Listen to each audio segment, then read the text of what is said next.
tanaman saya satu genggam ini ya, satu genggam. Nah, saya praktekkan.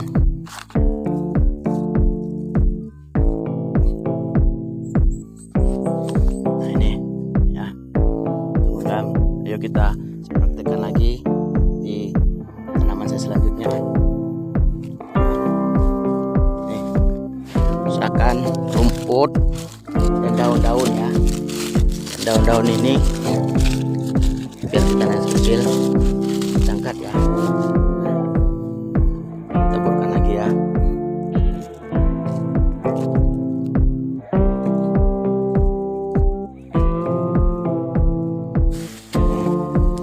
Yo, ini kita ini lagi di sini.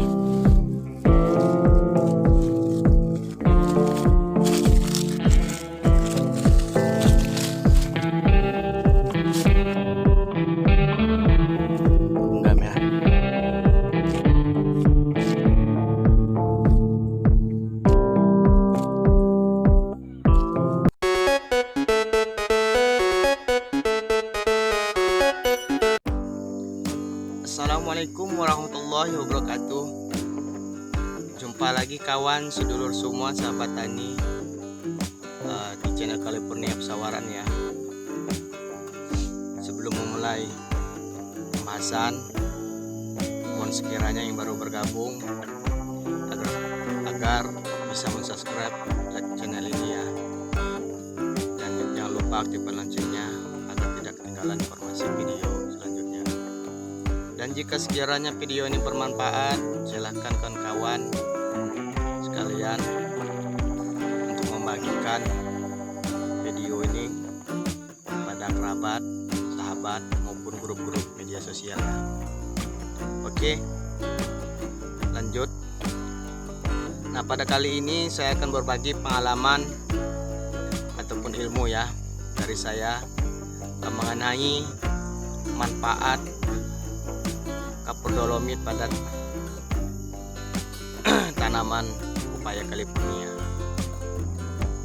Apa sih manfaat dari kapur dolomit itu sendiri? Ayo kan kawan, bagi yang penasaran jangan skip dulu ya video ini, biar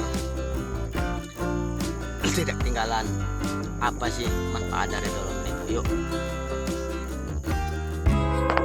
Nah, ini yang di depan kamera nih kawan ya, adalah kapur dolomit. Nah, ini adalah kapur dolomit ya.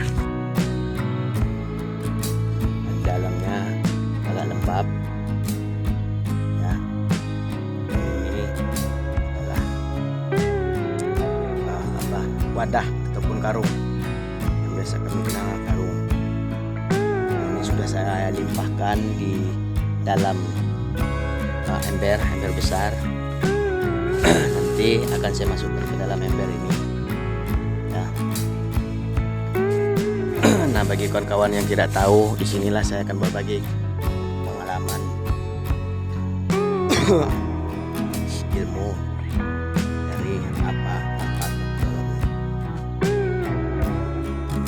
kawan sahabat tani ya. Ternyata kapur dolomit ini sangat luar biasa sekali manfaatnya ataupun fungsinya, dan bisa digunakan kepada semua tanaman. Kebetulan di sini saya masih mengembangkan budidaya California ya. Budidaya California. Nantinya kapur dolomit ini akan saya aplikasikan langsung ke pepaya tersebut. Sebelum mulai, saya akan menjelaskan dulu luar biasa kayak manfaatnya. Jika kita melihat dari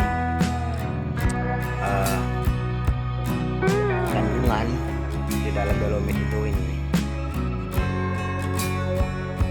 Nah, untuk kawan-kawan, gimana sih beli kapur dolomit? Usahakan kita beli kapur dolomit ini di toko yang resmi ya, ataupun kios-kios ya.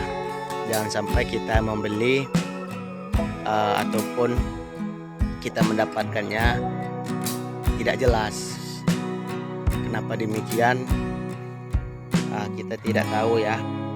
Bukannya kita suuzon terhadap yang penjual.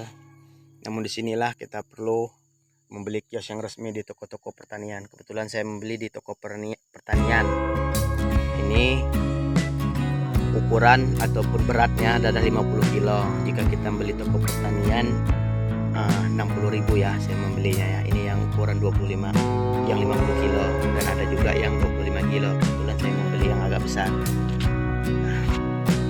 Jika kita melihat unsur komposisi di dalam kandungan ini adalah MgCO, artinya magnesium, CaO artinya kalsium, CO2 A103, dan bahkan unsur Pe nya juga ada di sini, mesnya. Nah, oke. Ternyata jika kita kaji dan kita belah, luar biasa ya. Kaya manfaatnya. Salah satunya fungsinya adalah meningkatkan pH tanah. Nah, meningkatkan pH tanah ini saya jelaskannya sebelum lanjut. Meningkatkan pH tanah ini adalah kita tidak tahu ya dalam nanam unsur tanaman tersebut ya. Disinilah kita perlu mengetahui pH. Nah, berdasar pengalaman dari saya, minimal pH tanah itu minimal 6. Jika pH tanah itu di bawah 6, akan kemungkinan besar mempengaruhi pertumbuhan tanaman tersebut, sehingga pH tanah ini sangat diperlukan sekali bagi unsur tanaman. Oleh karenanya sinilah kita untuk menetapkan pH-nya ya. Yang kedua, untuk menetralisir senyawa beracun yang ada pada tanah. Nah, artinya intisari dalam tanah ini kan biasanya diambil oleh tanaman-tanaman yang lain, seperti hama maupun apa yang namanya yang di dalam tanah itu biasanya bekas-bekas kayu dan lain sebagainya lah. Inilah fungsinya untuk menetralisirnya ya. Yang selanjutnya, yang ketiga adalah untuk menetralisir kadar keasaman tanah. Kadar keasaman tanah ini biasanya disebabkan oleh musim penghujan. Nah, musim penghujan ini bukannya tidak baik ya, air yang dihujankan oleh Allah Subhanahu wa taala, akan tetapi air hujan itu mengandung zat asam. Jika itu berlebihan, maka bisa mengakibatkan risiko pada tanaman kita. Nah, oleh karenanya lah sinilah kita perlu menetralisirkan juga ya kadar keasaman tanah ya. Nah, yang keempat, memperbanyak unsur hara juga di dalam tanah. Nah, itu yang keempat ya. Nah, unsur hara itu di dalam tanah itu banyak sekali kawan. Nah, mungkin kalau saya jelaskan di sini terlalu panjang ya. Nah, kemudian yang kelima, fungsinya adalah mempercepat juga perangsangan akar pertumbuhan pada tanaman. Apalagi yang saya tanam nih pada karpenia ya. Jadi itu juga mempengaruhi. Yang keenam, menambahkan juga nih kawan populasi mikroorganisme di dalam tanah. Nah, lanjut untuk yang ketujuhnya, efektif menghijaukan tanaman. Nah, yang ke-8, meningkatkan produktivitas lahan dan kualitas hasil panen. Yang 9, tentunya kaya dengan banyak kandungan, baik itu kalsium, magnesium. Tentunya kandungan inilah yang sangat dibutuhkan sekali pada unsur tanaman. Mengapa? Ini memacu pertumbuhan yang baik pada tanaman itu. Yang ke-10, juga bisa menetralkan juga unsur al yang bisa meracuni unsur tanaman. Nah, disinilah kita perlu pencegahan, karena lebih baik kita mencegah daripada mengobati. Yang namanya mengobati tiada ibaratnya melihat dari penyakit yang kita tangani. Jika penyakitnya sudah, ya kalau manusia itu sudah stadium 4, maka ya kita kembalikan lagi lah ya sama keajaiban. Begitu juga lah. Jadi kita dalam bertani ini harus mengetahui dan memahami macam-macam jenis penyakit.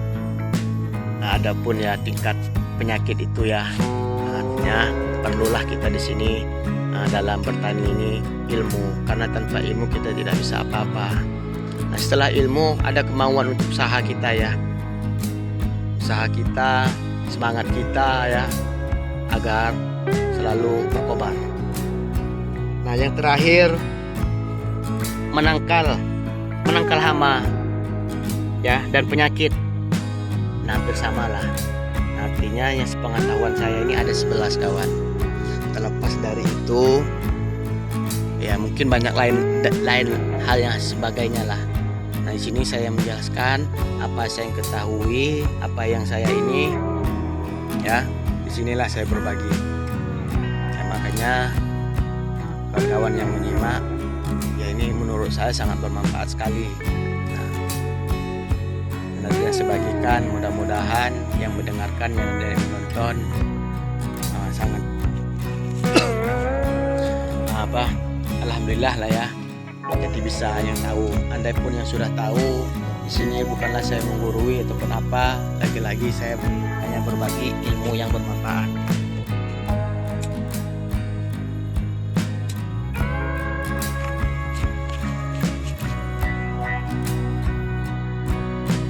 Nah, oke. Untuk menyikat waktu ya, karena takut ada yang tidak senang melihat video ini bertele-tele nanti bang. Padahal saya bukannya bertele-tele, hanya menjelaskan biar apa yang saya share video ini agar terang benderang ya, tidak membuat bingung ya penonton ya. Nah, di sini saya akan langsung mengaplikasikan berapa sih untuk takaran ataupun pada tanaman paya ya. Ini saya isi dulu di dalam ember.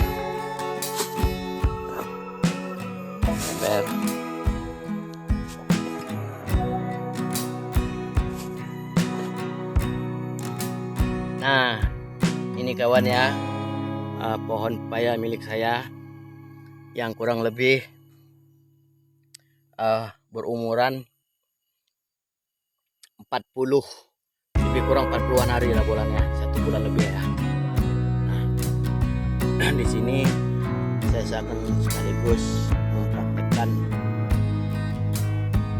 penaburan pupuk dolominnya. Ini sebetulnya pupuk juga kawan ya, pupuk juga. Nah, adapun kawan bertanya kapan kapur dolomit ini baiknya ditaburkan ataupun diberikan ya pada tanaman. Bagusnya kapur dolomit ini diberikan di waktu musim penghujan ataupun ada hujan kawan ya. Mengapa? Kita tahu ya, yang namanya kita bertanam ya, tentunya kita mengharapkan tanaman kita ini ya finish lah ya, yang itu yang kita harapkan. Disinilah jangan sekali-sekali kita menaburkan di waktu musim panas ya, karena saya belum pernah mempraktekkan di waktu musim panas. Kebetulan alhamdulillah wa syukurillah 2 hari yang lalu, nah buktinya ini ya, tanahnya buktinya segini kan hancur. Nah, ini kemarin dari musim hujan, jadi saya taburkan. Jadi dalam satu tanaman bisa 1 genggam ini ya, 1 genggam. Nah, saya praktekkan.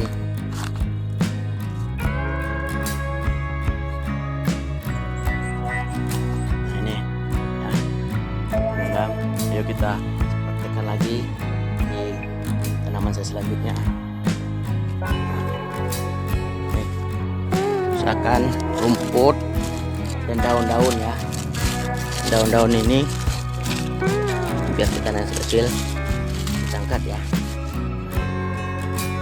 Taburkan lagi ya.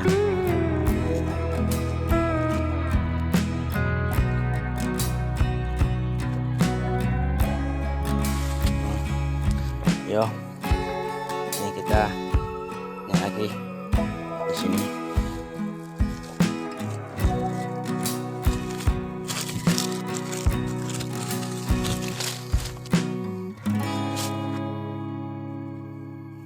Itu genggam ya.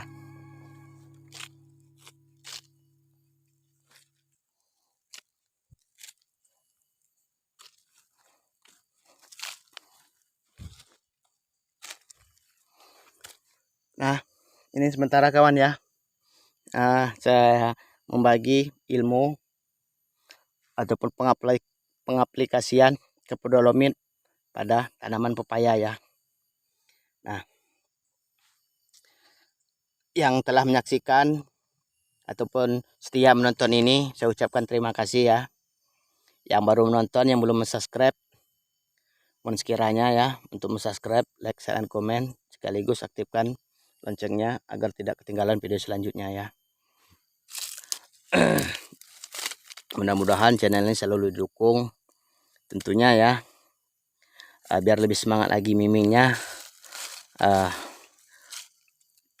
untuk membuat video-video selanjutnya ya. Dukung selalu ya guys channel California Pesawaran. Oke.